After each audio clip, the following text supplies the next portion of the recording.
You know the vibes. Welcome back to another episode of not just another episode number 600 of the Hoop Genius podcast, brought to you by NBA 2K25. It's myself, Mooncey, alongside me, Mr. BJ Armstrong. Congratulations, B. 600 of them. Congratulations to you, Mo. Yeah, You always you show still up. on like 550. Yeah.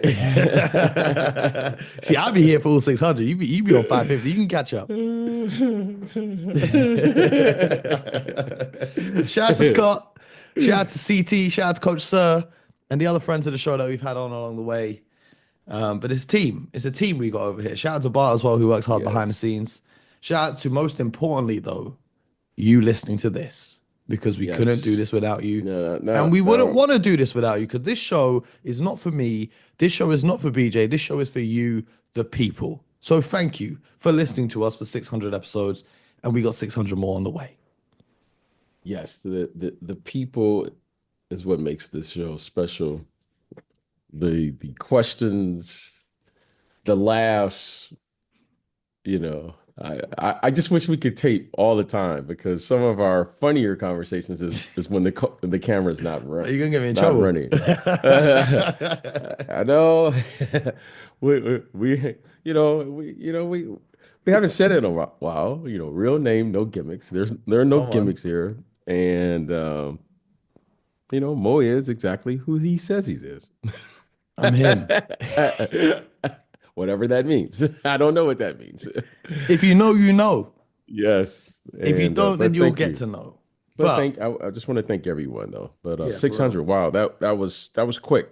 Seems just like yesterday we were talking about starting this, and here we are, 600 shows later. Yeah, I mean, it is crazy. 5 times a week, 7 days a week during the playoffs. We even keep it rolling during the off season for the most part. There's some real dedication. In life, I've always struggled with consistency. Mm. Consistency, commitment, you name it. There's problems there. But this podcast is the only thing I've been consistent with ever. You know what I'm saying? No Oh one, no one well, can ever tell me I'm bad with commitment. I've committed to 600 episodes of the show. yeah, yeah. Yeah, we here. But you know what's funny, right? We were laughing about some of the games yesterday, at the unattractive prospect of them. And you know what? Last night, so many of the games turned out to be good. So Hmm. many of the games turned out to be fascinating. For example, like Washington Charlotte, not a great game by name. Bilal Koulibaly had an insane dunk during that game. OKC went on the road and got their win over the Magic. Utah and Detroit had a fascinating game. Jordan Clarkson squares up to everyone in the world. He squared up to, was it Ron Holland last night? Things got a little Hmm. bit heated. That was a fun one. Brooklyn got the win in Toronto. The Celtics lost to the Bulls. Oh, I was gonna say, what'd you say more? I couldn't hear you. Cut The, out. the Celtics lost to the Bulls and the referees. Three technicals in the final four Don't I get minutes. some credit for not calling you about that? No, you don't. No, you don't. You don't. You don't. You don't. You don't. Because the refereeing in this league has become outrageous now. Oh, now it's the referee. Oh no, come on. Come on. Do you know what happened in last night's game between the Celtics and the What? Bulls, right? No, what So, happened? so What the happened? refs gave Joe Mazzulla a technical, okay? Okay. For Okay. whatever, I don't know what he said or what he didn't say. So Jalen Brown goes to the referee and he goes, "You gave him that tech for nothing." Like he didn't say anything that bad. And the ref said to Jalen Brown, "If you say that again, I'll give you a technical." So Jalen said, "You gave him a technical for nothing." So the ref tees up Jalen Brown. They also gave Jason Tatum a technical for clapping his hands in the direction of the referee.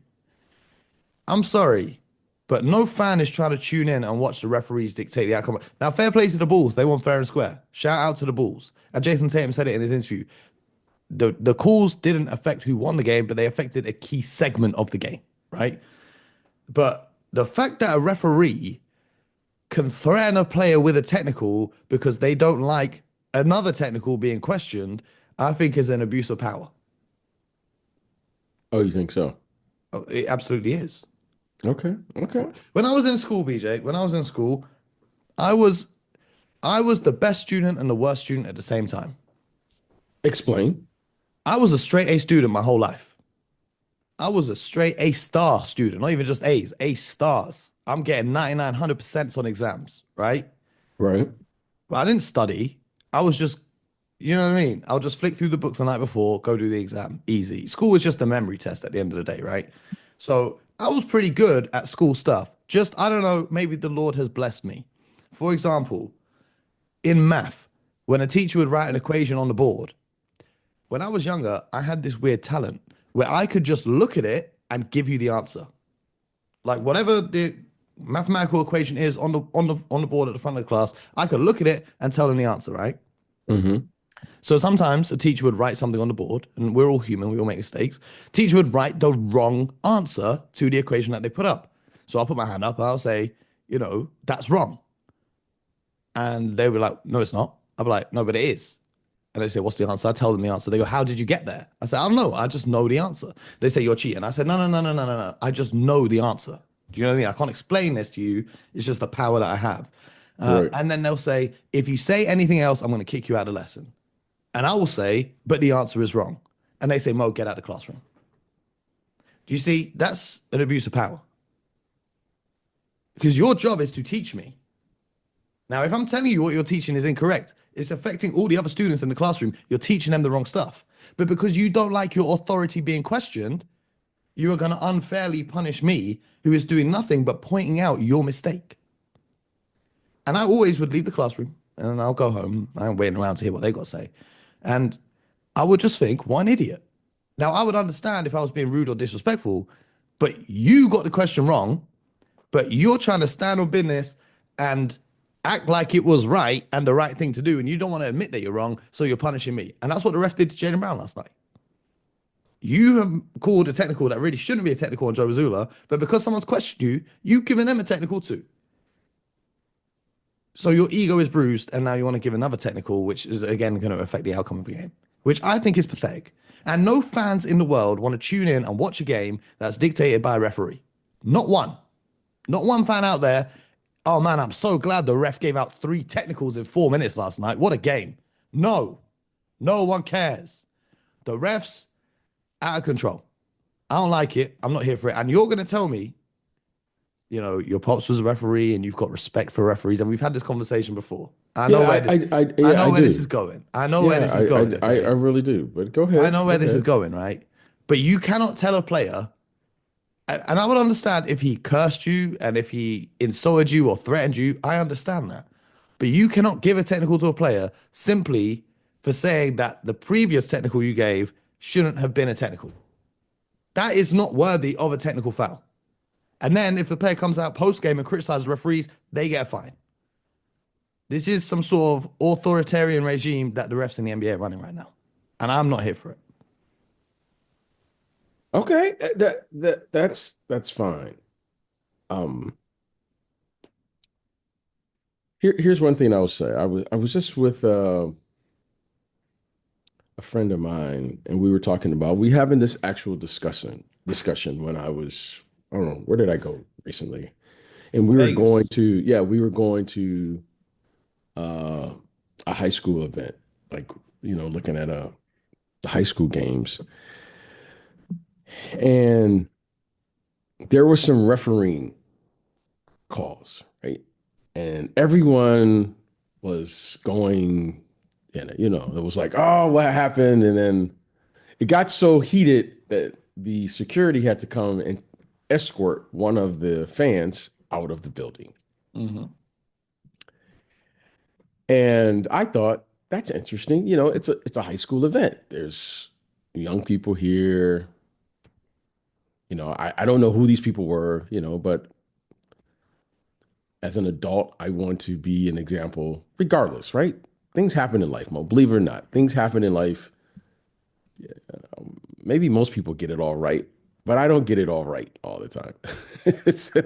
I don't get it all right all the time, but I'm not affecting the outcome of a game that Okay. people care about.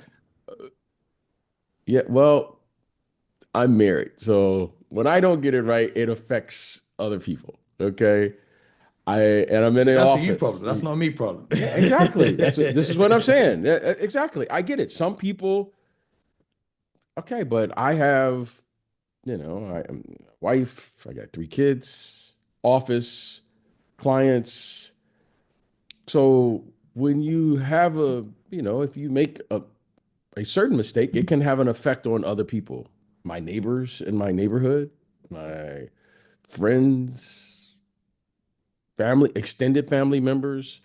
So I was just thinking about it. So after the game, anyway, we're going back, and he goes, what's the biggest difference between refereeing today and refereeing of yesteryear is these referees are always being evaluated, and they're refereeing exactly by the book.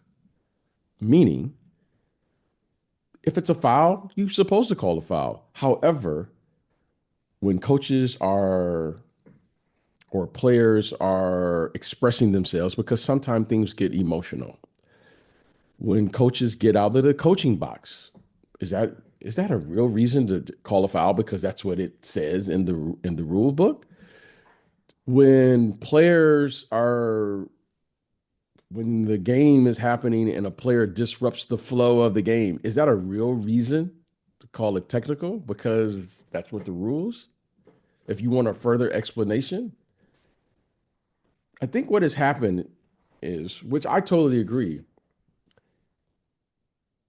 There used to be a time, when the referees would talk to you.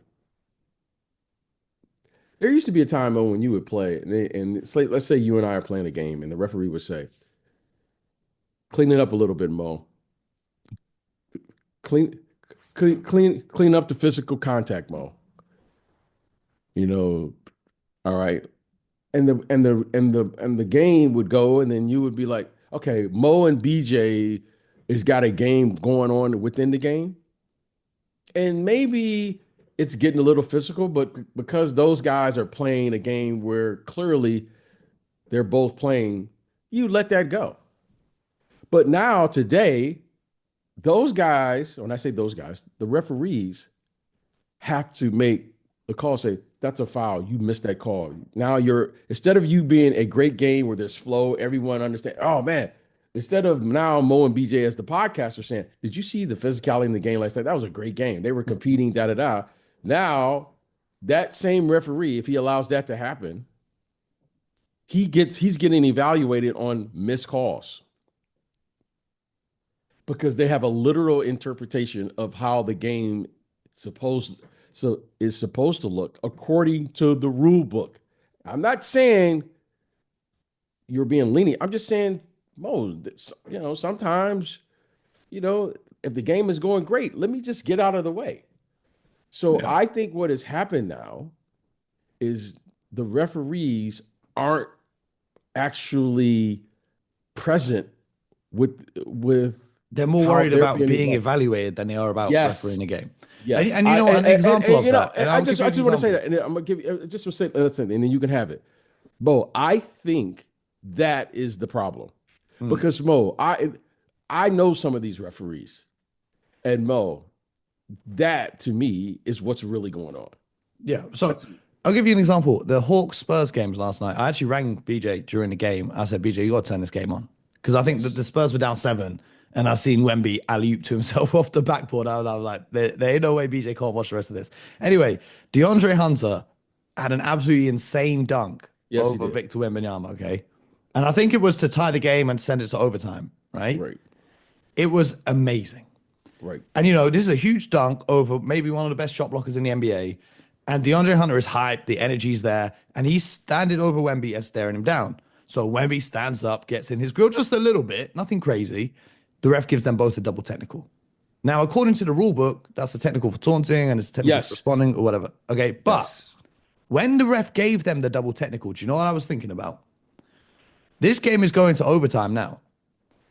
So if either one of these guys picks up another technical in overtime, then we're going to be watching the result of this game being decided without one of the key players for either team. And luckily that didn't happen. And, after that, I think Wemby scored 8 straight points and had a block and won the game for Spurs, whatever. But I was just looking at it like the way they give out technical fouls now, I don't think that's worthy of a double tech. Like the rule book might say it, but this is what the fans want to see. And like we laughed and joked about Joe Mazzulla saying they should let the players fight. No, I don't think they should let the players fight. But that level of emotion and aggression and passion is what made so many people basketball fans in the first place. Mo, Because we complain about these games all the time and we say ratings are going down and you want to shoot threes and whatever. DeAndre Hunter made a great physical play to the basket. Wembanyama tried to contest the shot, unlike Keldon Johnson, who moved out of the way because he didn't want to be in the highlight. Wembanyama tried to contest the shot. They got a little heated afterwards. In the moment, after the game, they was laughing and shaking hands. Well, DeAndre Hunter was laughing. Wemby, I think, can hold a grudge. But this is what the fans want to see. But the fact that the refs do not allow any sort of intensity in the game, all you got to do is blow the whistle. You go that way, you go that way. Let's continue. Inbound the ball. Let's go. You don't need to give those guys a technical. And also, had it been just the technical on DeAndre Hunter or just the technical on Wembanyama, that game, the fourth quarter, with what? How many seconds left? 5 seconds left, would have been decided on a referee's call. So I guess that's why they gave the double technical. But at the same time, they should have not called anything at all because that was a really exciting game. So I think the fans would like to see more emotion, more aggression, and whatnot played in these games because that's what makes fans really buy in. Dribble up and shoot some threes, that's cool. Dunk on someone and stare them down. That's what the fans are here for. Like, think about historically in the NBA, some of the greatest plays we've ever seen. Sean Kemp, who did he dunk over? And then he hits them with the double point. And he points at them while they're on the floor. Scottie Pippen dunking over Patrick Ewing. All of these amazing plays in NBA history, we don't get plays like that anymore because every time you do something like that, you're going to get a technical foul. I don't know. I think it's kind of soft. I think it's just soft. And I'm like, and you're like, we're a family product. Guess what? As a kid, when I was growing up, do you know what I thought the coolest thing was when I was growing up? I thought Malice at the Palace was the cool. I watched that video on YouTube a million times when I was a kid. I was like, this is amazing. Like, well, I want to be like Ben Wallace. I want to be like Ron Artest. I used to watch Malice at the Palace. I didn't even watch the game. I was just watching the fight. I'm like, no, this is what it's about. You don't get that no more. You get that. But anyway, yeah. the one player we have in the league who's close to that level of aggression is Draymond Green. And earlier this week, Draymond Green was on his podcast calling the Memphis Grizzlies soft, and then proceeded to put up the worst stat line in the history of the NBA in a 144-93 loss in Memphis. Yeah, what did he? So before we go to this, so Mo, did we actually agree on something? Did we actually agree on the same thing? Well, the referees are soft and ruining the game. I didn't say that. You said I said that, but do we agree? Okay, yeah. But do we agree? Well, no, I just thought you made some really good points. Thank you. I thought that was a great example of. Listen, it was a great game. It got heated, and it was a great play. I thought everyone showed their competitive juices, and what I really liked about the play is the response after the technicals, because Wembanyama took his game even to another level. So to me, you just raised the competitive spirit of the game, which to me was much better. The last time someone got in Wemby's face was it the game against the Nuggets last year in the regular season, which ended up being the game that prevented the Nuggets getting the #1 seed overall because he just went crazy and scored a whole bunch of points. But that's what it's about. But if you're giving out technicals, these guys can't do this because now they've got another foul and they're worried. Like, okay, but that was great. But okay, it was great. I just it was a great game. You made it was that was a game. great that was a great. But you made some excellent points. Now let's move on to this Memphis game. This Warriors game, they lost by 51, their fifth biggest loss in their history.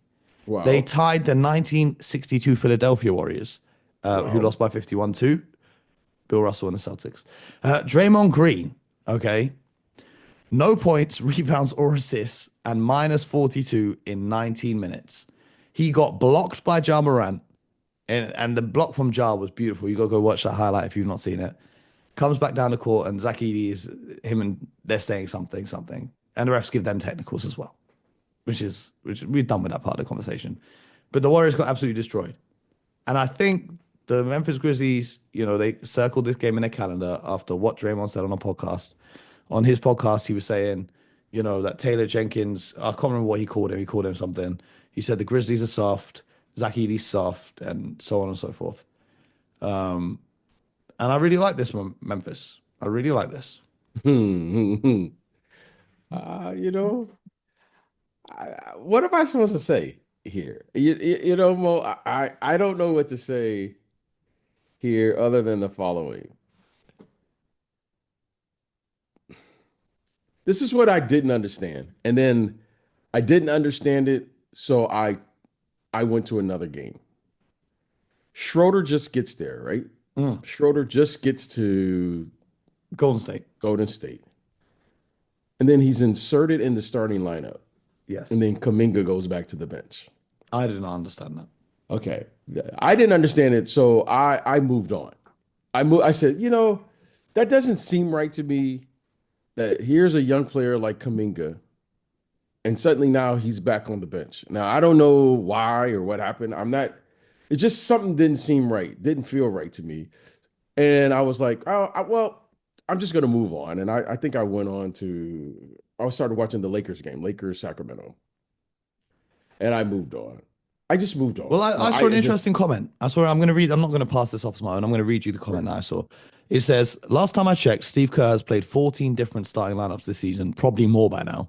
The Warriors don't have an identity at the moment. Kerr's experiment with implementing the Olympic approach to our depth has resulted in us not having any reliable lineups, and that's been exacerbated by inserting Dennis into the starting lineup. Steph always had a system built around him, and now that we have no system, he's passing more and shooting less. Teams just trap him all night, so he's forced to give the ball up. Which I think is completely valid. I don't disagree with that line of thinking whatsoever. I've said this for years. There are always anomalies in the game, right? You want to say there's nothing that's like a definite 100%, right? Yeah. That's correct. And Steph Curry is a very unique player to have to coach because he's around 6'2", 6'3", but he is this incredible shooter, which would make him a two guard trapped inside of a point guard's body. So now you have to have distributors, initiators of the offense, and ball handlers around him so that you could take advantage of this unique skill set that he has as a point guard. Okay. Every point guard or lead guard, the thing that us little guards probably are the worst at, all of us, because we don't do it often, is we at that position, it's one thing we don't do that the other players have to do, probably with the exception of the center position, is chase players around screens. Because most of us are guarding on the perimeter. And when I say chase around screens, off the ball, not on the ball, off the ball, right? Yeah. Very rarely do you see lead guards or point guards come off a screen in a catch and shoot situation. Yeah. Okay. I'm playing against Chris Paul last night because we were just talking about, I don't have to worry about Chris Paul coming off 2 or 3 screens and a catch and shoot. By the way, shout out to Chris Paul because he hit 2 3-point. He had 1 4-point play. That was crazy. So shout out to Chris Paul. Yes. Okay. Now, can he catch and shoot when he's standing on the weak side? Yes, he could do that. But I don't have to worry about him like Steph Curry running around. Yeah, screens. like remember like Rip Hamilton would spend the whole possession running through an army of screens. Exactly. But Rip Hamilton was like a 6'8" 2 guard. Exactly. Okay. So Steph Curry has this unique skill set that many of the guards don't see. Now, I'm older. I saw it, and I would always wonder, wow, that's a game changer that a coach would allow you to do something that you just don't see often. I'm not taking away anything, but it's just a unique situation. Now, all of a sudden, as I'm looking at their team, I go, he doesn't really have that Andre Iguodala. He doesn't have that Draymond Green when he's at the 5. See, Draymond at the 5 is probably one of the unique things in the business because the 5 position was the one position that all coaches, they didn't pressure. I'm not asking my center to get up and And Draymond at the 5, directing the offense from the top, pulls the big man out of the paint. Yes. But that's when Draymond was shooting the 3 and letting it flow. Well, he has been this season, but the last few years. Okay. But there are certain situations that you can actually match Draymond. Like, for instance, the kid Jaren Jackson. Yeah. Jaren Jackson is also a defensive player of the year. See, there are certain matchups. I'm not concentrating on what's going on during the game. I want to know why. Jaren Jackson is an interesting matchup. But here's also an interesting matchup that happened. All of a sudden, Kevon Looney is starting. And I was Yeah. like, what's going on here? And I saw that and I just went to the other game because I thought, no, that doesn't seem right to me. This doesn't seem right to me as a team because it just throws off everything. Mo, if this is our starting lineup, we have to be prepared to just adjust when we get to the in the game. Mm-hmm. Now, this whole Schroeder experiment, could it work? Possibly. It could. Schroeder is a good enough player. And he's matter of fact, I want to say it because I really like Schroeder. Dennis Schroeder is an excellent player. However, is that going to really force Steph Curry just off the ball completely? Because you can't do that. What is the help from Schroeder going to be? Okay, because Dennis Schroeder is not just like a Klay Thompson type player. So the spacing is different now.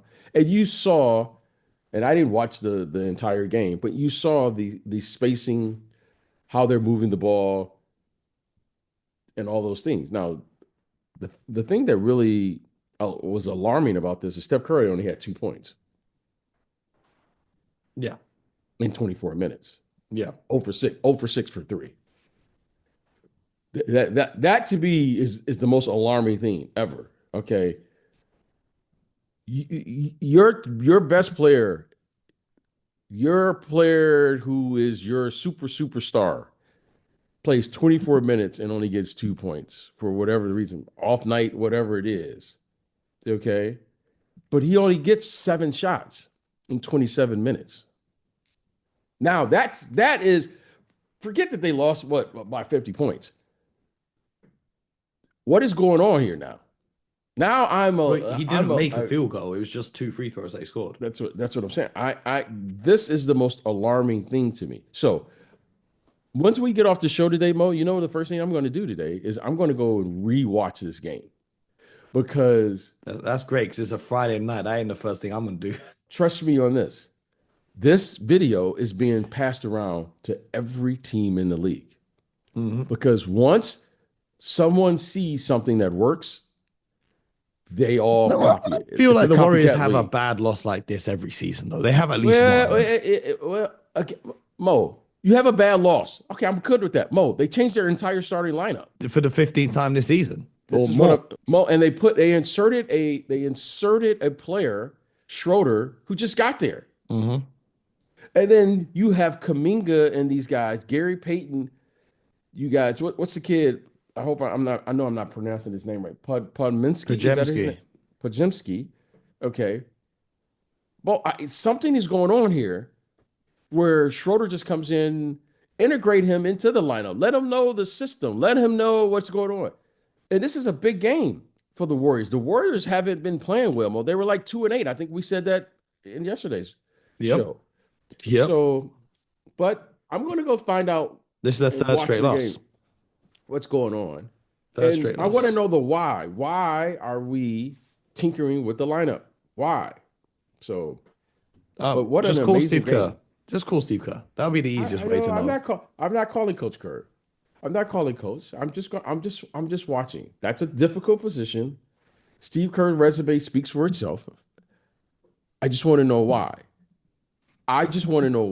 And I can just watch the game. I mean, and we'll go from there. I mean, that's a difficult place to be in. Speaking about the Warriors not really having an identity anymore, the Minnesota Timberwolves took a big loss at home to the New York Knicks as Karl-Anthony Towns returned to Minnesota for a 133-107 victory. After the game, I don't remember the exact quote, but Anthony Edwards said, "We don't have an identity out there. We know I'm going to take a lot of shots and Julius going to take a lot of shots, but apart from that, we don't really know."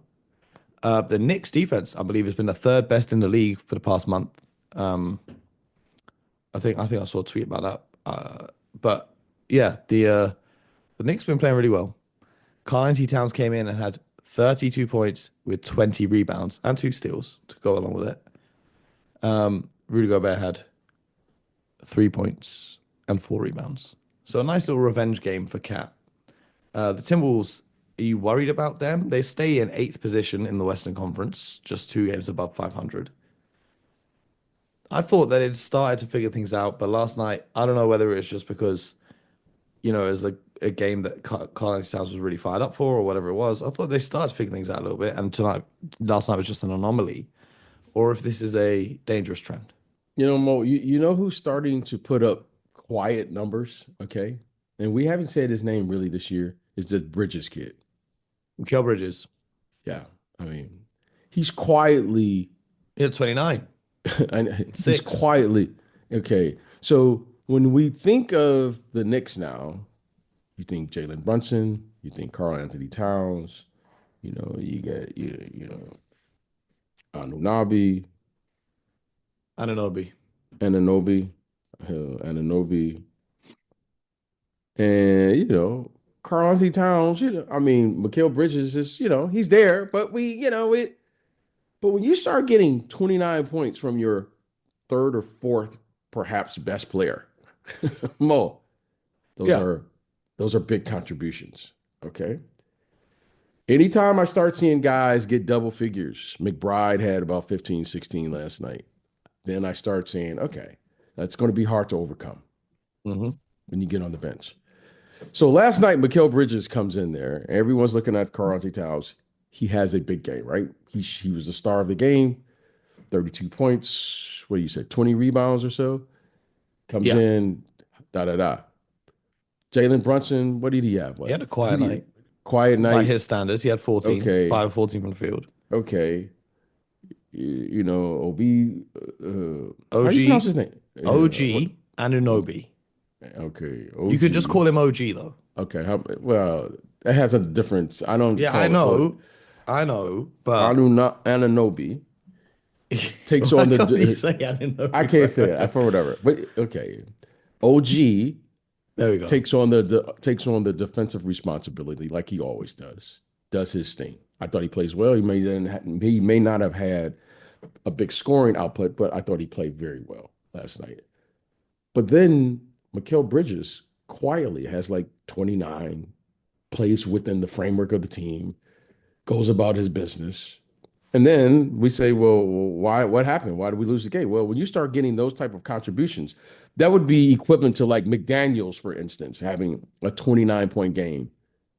Yeah. Okay, or something like that. Well, that's it's hard to do for the Timberwolves if only two of your players even have double-digit shot attempts. I've said this before. And I'm going to say it again. I do not have a concern with the Minnesota Timberwolves. Why? Because they're too talented. If this team is going to reach its potential, a couple things have to happen. There are three guys that I know are NBA starters in this league. DiVincenzo I know is a starter.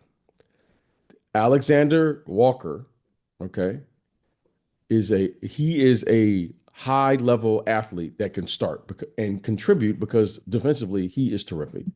And the big fella who I love, Big Jelly, Nas Reed. Mhm. If this team is going to win, they're going to have to figure out how to insert those three players into the lineup based on performance. Okay? They have 8 really, really, really good players. And they're not going to just win because their 2 all-stars are going to carry them, because that's not necessary with this group. What's going to with this group is going to have to maintain the following, I think, mental preparation, or the way they're going to have to prepare for the game. I don't know which 2 or 3 guys are going to play well from night to night. Okay, one night it might be Anthony Edwards and Julius Randle, but the next night it could be Nas Reed and DiVincenzo. The next night it could be McDaniels. McDaniels should be scoring every third or fourth game. He should be around 15 to 20 points. I've seen some games this year where that young man hasn't scored a point. Mhm. He's too good of a player. Okay, Rudy Gobert and these guys, Mike Conley, okay, they're the vets. Every now and then they're going to have big games because defensively, who knows what's going to happen? They're going to be double teaming. They are too good to rely on 2 primary scorers to bail them out. This is a really, really good team. And the reason I'm saying that, Mo, is because you can see the distribution of shots that this team has. To Hmm. me, is an indicator that it is probably something they're not accustomed to. Okay. And what I mean by that is if I were working with this team, I would just implement the following. Everyone here has to abide by the rules of a really, really good team. Really good teams don't ask the coach to give me minutes. The coaches don't ask the players to earn your minutes. A professional team that wants to win and they're taking on the responsibility to win, they work the minutes that they have available. Hmm. If this team just works their minutes with these 8 players, there's no way, there's no way that they wouldn't win their fair share of games. Yeah. If they just work their this could be the deepest team in the NBA as far as quality of players available. However, right now, they don't have an identity because of the following. Where does the identity start? It always starts on the defensive end. It always starts there. You're not going to outscore your opponent for 82 games.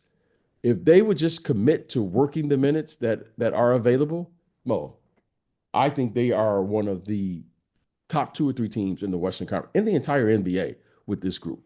Another game that was interesting last night was the Lakers and the Kings because, we know that Anthony Davis really Yeah. struggles against Sabonis. He was 0-10 against Sabonis in his career. Okay. So he had a little. Who keep? I keep track of this, BJ. Oh, okay. So All he had right. a little curse of not being able to beat Sabonis. But then, thankfully, the Kings signed DeMar DeRozan, and we all know that DeMar DeRozan cannot ever win against LeBron James. And now AD is 2-0 against Sabonis since DeRozan became his teammate. And we saw that again last night. DeMar DeRozan must just have nightmares about LeBron because everywhere he goes in his career, LeBron just ruins the game. But that was interesting. But what I mean to say is this, Yabby. We've spoken a lot recently about people not tuning in and the product being worse and whatnot. But last night there was some real good basketball. Like there was some really fun games to watch. And we were supposed to do this episode today, giving our assessments of teams 25 games in, so on and so forth. But we've ended up talking about last night's games the whole time, which I think is a pretty cool thing. Because as much as it is a lot of doom and gloom in conversations surrounding the NBA right now, I had fun watching the NBA last night. Maybe that's just because there were so many games on, and the night before there was none, so it was kind of Well, like we're I thought they pausing. were interesting. Listen, when you watch the game, when you watch the game, there's always pockets. Like for instance, we talked about Wimbenyama. We talk about Jordan Clarkson. We talked about when you talk LA Lakers and Sacramento Kings, they have a rich history, that goes back to Shaq and the late Kobe Bryant and Chris Webber and The Vlade Sacramento Divac. Queens. Yeah, yeah, Shaq. yeah. I mean, yeah. I mean, so, and this game means a lot because Sacramento right now, I'm a little concerned with them right now Um, with the way they play.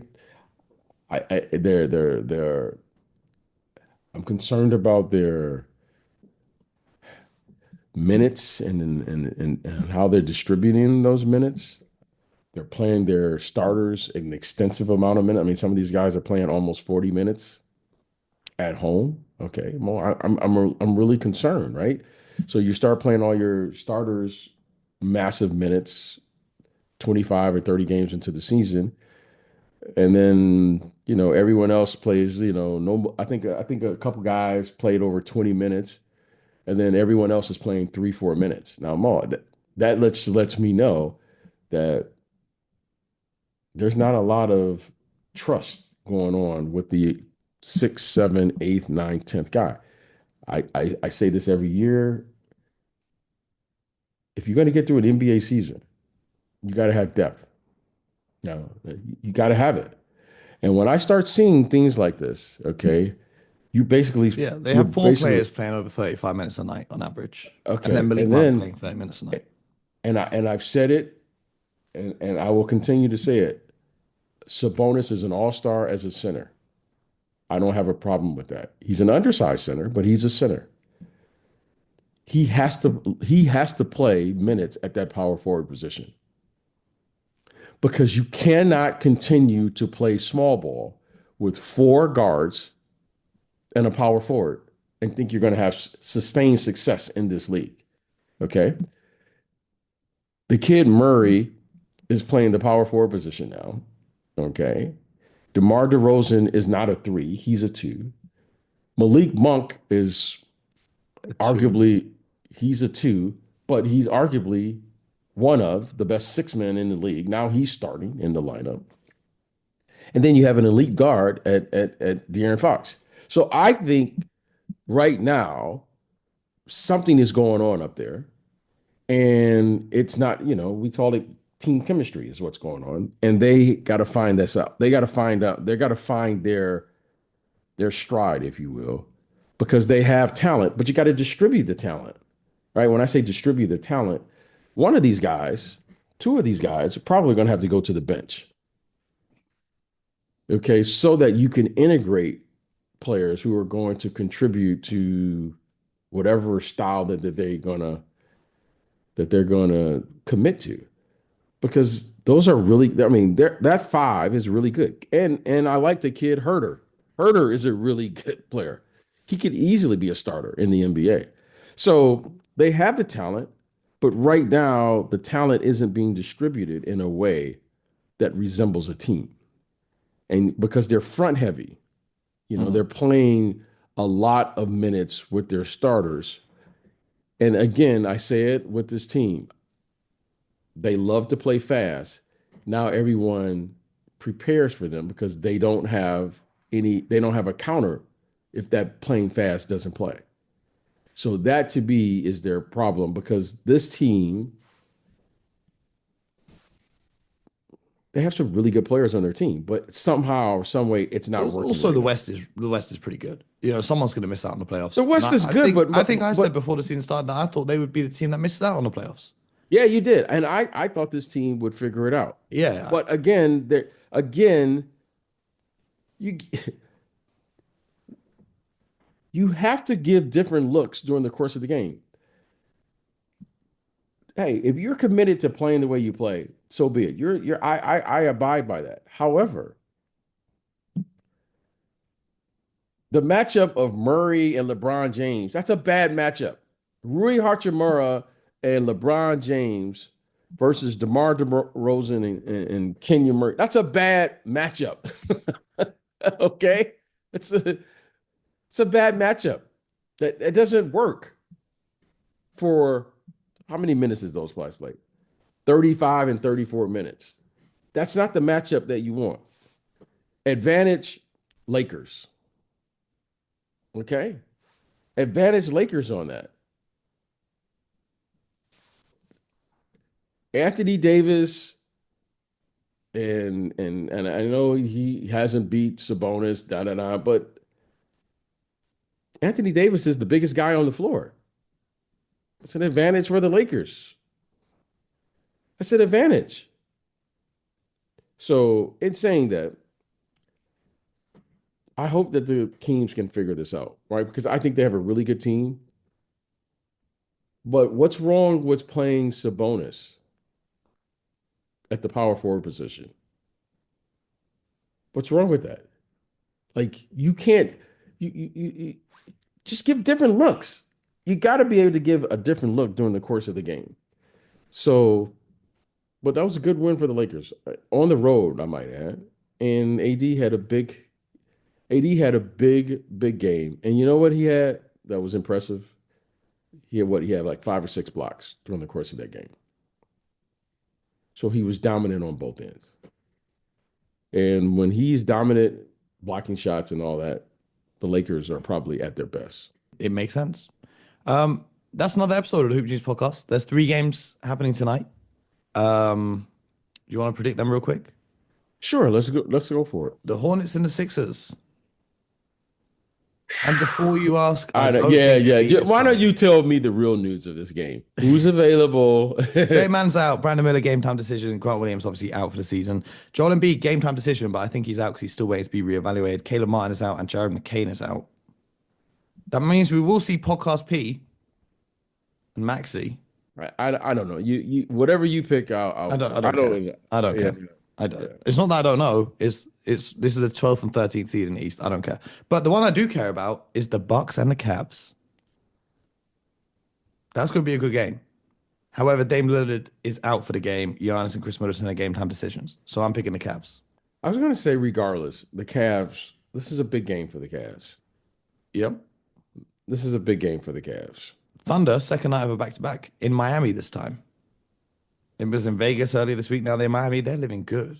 How do I get a spot on the Thunder roster?